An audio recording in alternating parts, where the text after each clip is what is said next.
Han pasado más de 15 días desde que iniciamos el año 2023 y vaya que la cuesta de enero ha repercutido severamente en los bolsillos de las y los mexicanos. Y dirían por ahí, ya no vemos lo duro, sino lo tupido. El gran incremento en el alza a los alimentos ha afectado a millones de familias que hacen malabares para llevar el sustento a su casa, reduciendo sus compras o tratando de adquirir lo más barato. Si bien la escalada de precios en los productos de la canasta básica siempre ha estado presente, el año pasado los precios mostraron una aceleración considerable, adquiriendo el kilo de pollo hasta en 220 pesos o el aguacate en 160 pesos, por mencionar solo algunos. Imagínese el costo que le implicaba a una familia de al menos 2 hijos alimentarse, sin contar que también deben pagar luz, renta y otros servicios. Datos indican que la inflación alimentaria en 2022 se ubicó por encima del 10.35% y aunque se elevó en 20% los salarios mínimos, la realidad es que también se elevaron los productos, por lo que este beneficio sigue siendo insuficiente.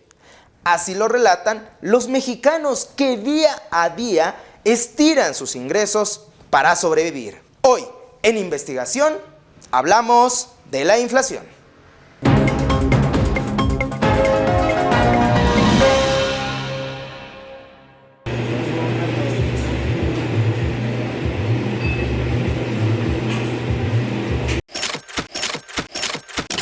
Con 500 pues sí compraba carne, mi verdura, todo, hasta me sobraba.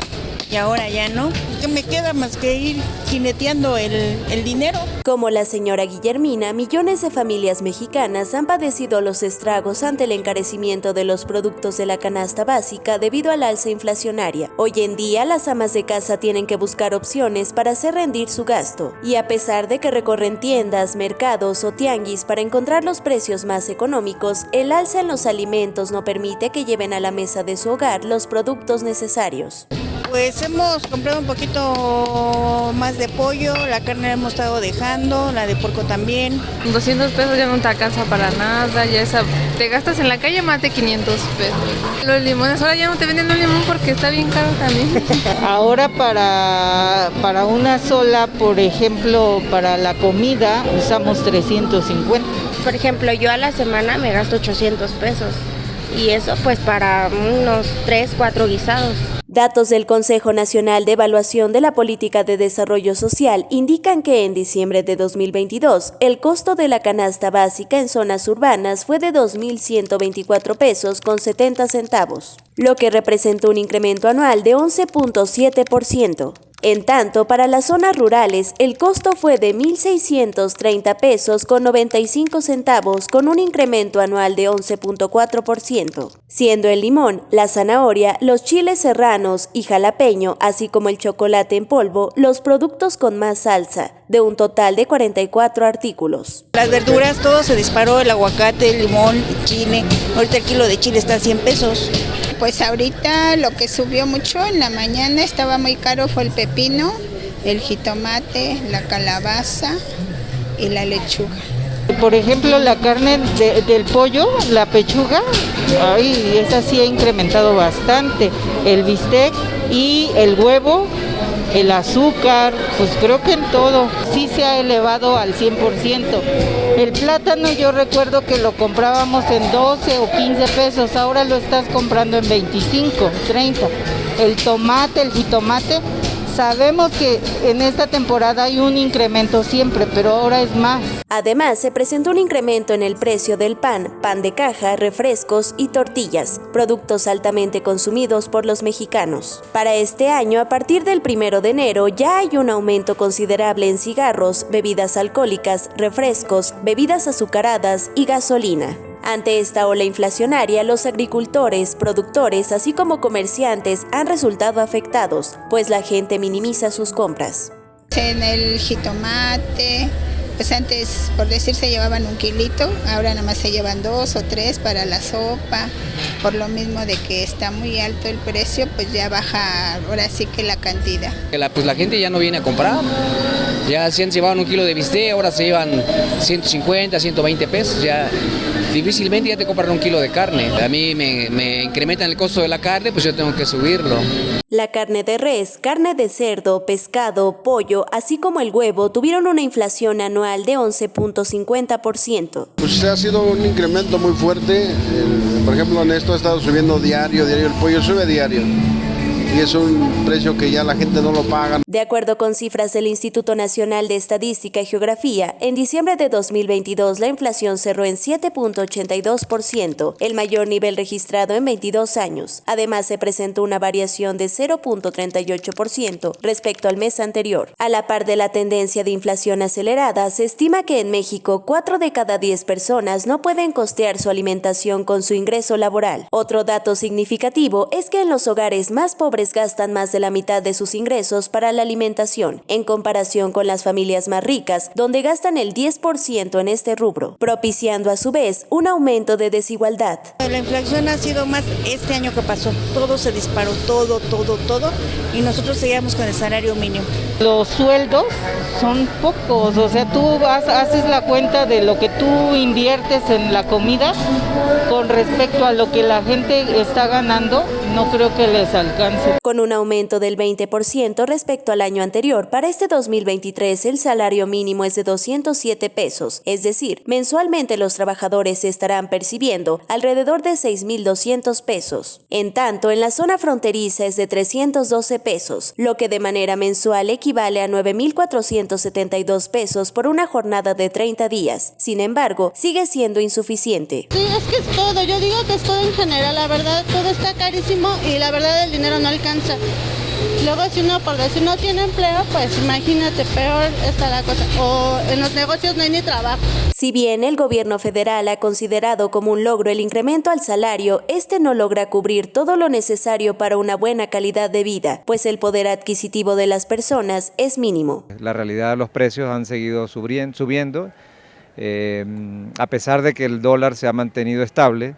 Ha habido un crecimiento de los precios en pesos que no es conveniente para ninguna economía familiar. Aumenta el salario, lo producido, las mercancías se vuelven más caras, se incrementa la inflación y entonces hay una carrera de salarios y precios en la cual siempre salen ganando los precios. Es un incremento magro, es un incremento pobre que no va a ser suficiente para que los trabajadores que ganan el mínimo puedan incrementar su salario, verdaderamente para satisfacer sus necesidades. El Consejo Nacional de Evaluación de las Políticas Públicas está hablando de que se requiere, por lo menos para la canasta básica familiar, mensual alrededor de 9.172 pesos. Cabe indicar que realmente se benefician solo a 6.4 millones de trabajadores, pues alrededor del 60% de los trabajadores mexicanos se encuentran en el trabajo informal, por lo que no acceden a beneficios como prestaciones, seguridad social, aguinaldo, entre otros. Y la economía informal, porque la señora secretaria del Trabajo dice que el aumento a los mínimos jala a todos los demás salarios. No lo demuestra, lo afirma, como en este gobierno ya es verdaderamente un método, afirmar las cosas sin probarlas. Bueno, los pronósticos es que el aumento quedará hecho polvo a más tardar por marzo o abril. ¿Y qué decir de los salarios contractuales que retrocedieron 3.68% en octubre, su peor caída en 25 años? Hace 8 meses, el presidente Andrés Manuel López Obrador anunció una estrategia contra el alza de precios llamada Paquete contra la Inflación y la Carestía. Se tomó la decisión de actuar en lo que tiene que ver con los alimentos, convenciendo, persuadiendo, llamando a productores, a distribuidores, a comerciantes, a que lo hagamos de manera conjunta, sin medidas coercitivas. No se trata de control de precios, es un acuerdo, una alianza. Este anuncio tuvo el propósito de garantizar los precios justos en la canasta básica, pero la gente nunca lo vio reflejado. Yo creo que no contuvo nada de precios, es falsa esa contención de precios, los precios siguen subiendo, no hay ninguna estrategia para apoyar a las familias, no la hay porque no es visible, al contrario, ¿no? O al contrario, está castigando, está haciendo que la gente invierta más y según él no lo siente, pero yo creo que su estrategia económica para las personas no está funcionando, bueno, está funcionando nada. Pues yo no he visto ese programa, de que tengamos un control de precios o que las cosas estén baratas, no, al contrario, cada vez suben más. No, la ¿Que verdad se consiguieran los precios o...? no, al contrario, se alzaron más. Para 2023, los escenarios económicos son alarmantes. El Banco Mundial señaló que el Producto Interno Bruto global sufrirá una desaceleración abrupta con el debilitamiento de las economías avanzadas, afectando a las economías emergentes y países en desarrollo, entre ellos los de América Latina. En tanto, la economía global crecerá a una tasa promedio de 1.7%, lo que representará el 1.3% menos de lo que se estimaba, y será el más lento en casi 3 décadas. De cumplirse este pronóstico, la recuperación económica tras la pandemia por COVID-19 aún está lejos de lograrse.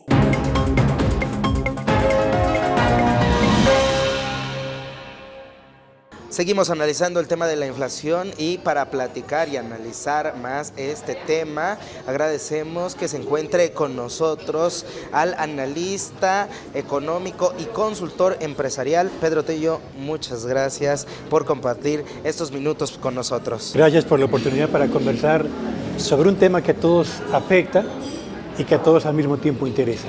El tema de la inflación afecta a todas las personas en todo el mundo, sobre todo en los mexicanos. En este 2022 que pasó hubo un incremento inflacionario, pero ¿qué es la inflación? ¿Cómo lo podríamos explicar en términos llanos para comprenderlo con la mayor simplicidad que pudiera tener? A ver, yo diría que la inflación es el aumento generalizado en los precios de los bienes y servicios que consume habitualmente un hogar en México, sin importar dónde esté ubicado en el territorio nacional, sin importar tampoco su condición económica, es decir, si es de ingreso elevado, medio o bajo. Y lo que ha pasado en México es que la inflación, particularmente a partir de junio del 2021, empezó a acelerar el paso hasta alcanzar justamente en el año 2022 el ritmo más acelerado de crecimiento del que tengamos memoria en los últimos 20 años. Eso indica que por lo menos un par de generaciones en México no conocieron lo que es la inflación y ahora viven, enfrentan y padecen los efectos del crecimiento generalizado de los precios en los bienes y servicios que habitualmente se consumen. Ponía un ejemplo muy particular, nosotros lo vemos mucho los mexicanos en los alimentos, ¿no? En el agua que consumimos, en las verduras, en las frutas. Desgraciadamente ya no es la misma cantidad efectivamente que podemos poner en la mesa de nuestra familia de lo que poníamos hace 10 años a lo que se pone ahora. ¿Por qué hemos visto sobre todo un incremento en los alimentos en México? Hay 3 razones por las cuales han aumentado los alimentos en México. La primera y la más importante es porque México no es autosuficiente en la producción de lo que se consume en los hogares mexicanos. Traemos del exterior trigo, maíz amarillo, frijol, arroz, por citar solamente 4 productos que forman parte, digamos, de los alimentos que habitualmente se consumen en nuestro país. En la medida en la que traemos del exterior esos productos, dependemos de los precios que establecen en los países de origen los productores y exportadores de los mismos. Así que la primera razón por la que estamos pagando más por los alimentos es que no somos autosuficientes y dependemos de la compra del exterior. Segundo, esos granos básicos que se traen del exterior se procesan o se industrializan en México para convertirlos, por ejemplo, el trigo en pan de caja, o en pan blanco, o en pan de dulce. Y en la medida en la que esos insumos llegan a un precio más elevado, los costos de fabricación de las panificadoras tienden a elevarse y consecuentemente los precios de esos productos ya procesados, que siguen siendo alimentos, tienden también a incrementarse. Esta es la segunda razón por la cual se incrementan los precios de los alimentos. es el impacto de mayores costos de importación sobre los costos de producción de los alimentos en el territorio nacional. Y la tercera razón que es importante señalar es que en la medida en la que a escala mundial diferentes gobiernos decidieron que había que preservar la atención del mercado interno de sus consumidores, de los consumidores de sus países de origen, se iban a establecer barreras para impedir que lo que era oferta de productos agrícolas que se exportaban al resto del mundo saliera del territorio de estas naciones y se quedara en el mercado interno. Esto provocó que diferentes países productores de granos básicos dejaran de lanzar al exterior oferta de alimentos, lo que provocó un aumento adicional en el precio de los mismos que terminó por afectar en todo el planeta los precios de alimentos procedentes del sector rural o de la actividad agropecuaria. Así que son estas tres las razones por las que los alimentos han aumentado a una velocidad mayor incluso que la inflación en México. Y solamente para precisar, cerramos 2022 con un crecimiento en los precios del orden del 8%, cercano al 8% anual. Pero los precios de los alimentos industrializados y de las bebidas, que son partes esenciales del consumo de los hogares mexicanos, cerraron 2022 con un crecimiento del orden superior al 14%. O sea, casi del doble. 50% más que el crecimiento de la inflación a escala nacional. Y esta situación, alimentos que avanzan a una velocidad mayor que los precios, termina por pegarle más a quienes menos tienen y a cuyas canastas de consumo dependen fundamentalmente de alimentos para llevar al hogar lo que se requiere a los integrantes del núcleo familiar.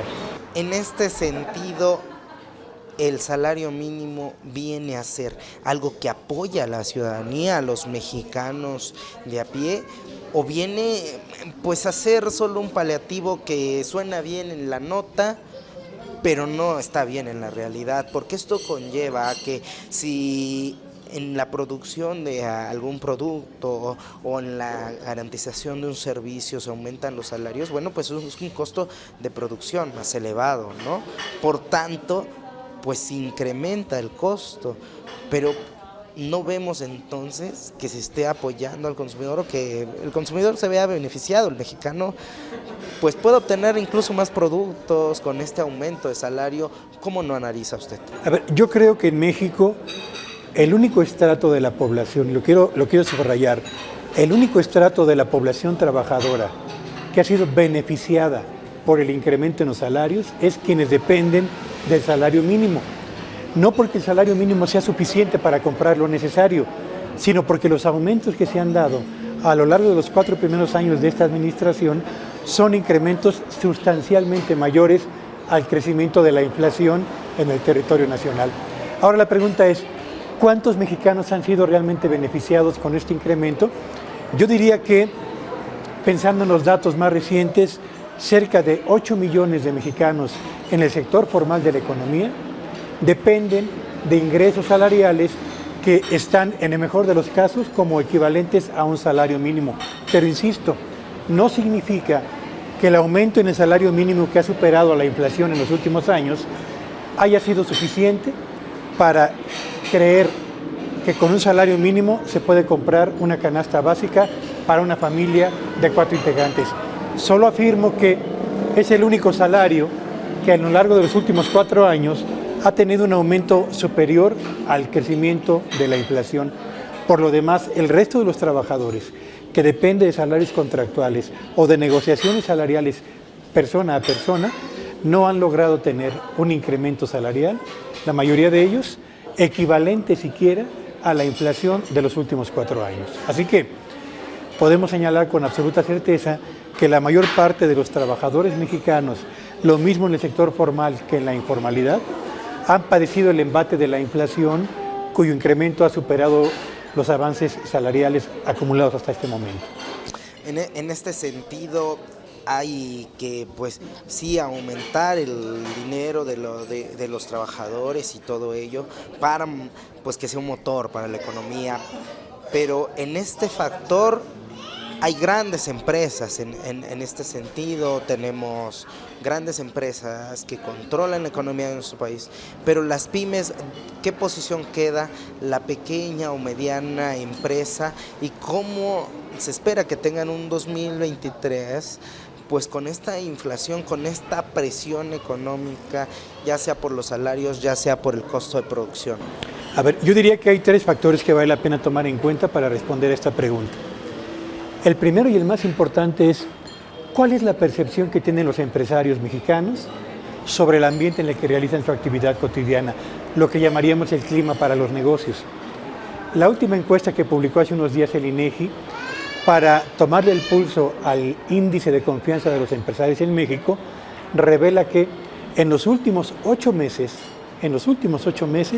la confianza de los empresarios en México ha ido en declive.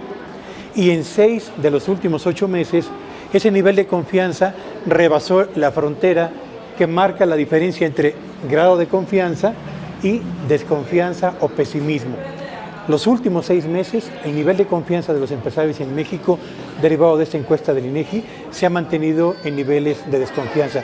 Y si revisamos la opinión de empresarios de la industria manufacturera, del sector de la construcción, de la actividad comercial o de servicios no financieros, hay una constante.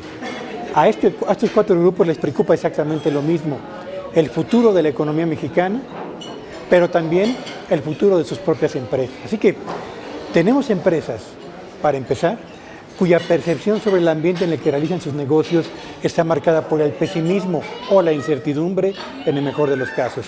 Segundo, tenemos empresas que han pasado por un 2022 marcado por un descenso en sus ventas o por periodos más largos que tardan entre la expedición de una factura y el cobro de la misma, lo que llaman los empresarios la propia cobranza. Así que tenemos empresas debilitadas económicamente, la mayoría de ellas pequeñas y medianas, por la condición por la que han vivido en el 2022. Y finalmente, tercero y último, tenemos empresas que en este 2023 van a tener que hacer frente a 3 costos adicionales. El primero, el incremento al salario mínimo, que ya lo conocemos, que es muy importante. El segundo es que van a aumentar por ley su contribución a las afores de los trabajadores que tienen registrados en el sector formal de la economía, lo cual también es muy importante. Y el tercer y último factor tiene que ver con el hecho de que la ley que se aprobó recientemente y que incrementa los días de vacaciones significa para las empresas tener que erogar una cantidad mayor por prestaciones a los trabajadores legalmente contratados. Así que, juzgando estos 3 factores, yo le diría que las condiciones para atender los requerimientos salariales de la mayor parte de las empresas están hoy en día cada vez más acotados. En este sentido, ya para cerrar, ¿qué se espera para la economía mexicana en este 2023? ¿Cuáles son los ejes? ¿Se espera una mayor inflación? ¿Se espera que la inflación ya se incremente pero a un menor ritmo? ¿Cómo se ve? ¿Cuáles son las perspectivas? Yo diría que son 4 factores los que definen el presente y el futuro inmediato de la economía y de la sociedad mexicanas. El primero y el más importante, tendremos inflación persistente a un menor nivel que la que cerraremos o con la que cerramos en 2022, pero todavía por arriba del objetivo que constitucionalmente tiene fijado el Banco de México. Así que cerraremos 2023 con una inflación que va a ser ligeramente superior al 5%, de acuerdo a las previsiones que hasta este momento existen. Ahora bien, en materia de crecimiento de la economía, tendremos en 2023 un año en el que, si bien nos va, y lo quiero subrayar, si bien nos va como país, el crecimiento de la economía será equivalente a la tercera parte del crecimiento con el que cerramos el 2022. No será un buen año en materia de crecimiento. Y tercero, en materia de generación de empleos, muy importante para quienes por primera vez acudan a buscar una oportunidad de trabajo, en 2023 la economía mexicana va a generar aproximadamente 650,000 puestos de trabajo en el sector formal de la economía, contra un número que tendríamos que estar generando año tras año de 1,100,000 empleos. Es decir, se va a generar poco más de la mitad del empleo solo para atender los requerimientos de quienes por primera vez van a buscar empleo, sin incluir a los que lo han perdido en los últimos años. Y además quien lo está pidiendo desde hace años y que no ha podido obtener un empleo. Con todo esto, las estrategias de los mexicanos debemos de ahorrar, debemos de cuidar nuestro dinerito, debemos de comprar menos, de hacer en casa más. ¿Cuáles son las recomendaciones principales para que algunos supuestos ahorros que nosotros pensamos que podemos hacer, pues sean un gasto mayor o viceversa? A ver, yo diría en primer lugar, la primera y la más importante recomendación es cuide su trabajo, cuide su fuente de ingreso. Si usted es obrero, si usted es empleado, si trabaja por su cuenta o si usted es empresario o funcionario público, cuide su trabajo porque de ello depende el ingreso que lleva al hogar y consecuentemente su poder de compra. Segundo, hagamos una lista para definir con precisión cuáles son los productos y los servicios que verdaderamente necesitamos, no los que queremos, los que realmente necesitamos para poder garantizar un nivel básico de bienestar personal y para los integrantes del núcleo familiar. Tercero, si usted todavía cuenta con algún ahorro, lo veo difícil, pero si usted tiene algo, si le quedó algo del aguinaldo o si le quedó algo de la caja de ahorros o de la tanda en la que participó, yo le diría, utilícelo para reducir la deuda de la tarjeta de crédito o de la tarjeta de tiendas departamentales, porque esa es la deuda más cara y va a seguir aumentando. Llevamos 13 aumentos en la tasa de interés y quedan por lo menos 2 más, en febrero y en marzo de este año. Así que desendeudarse es una recomendación muy importante.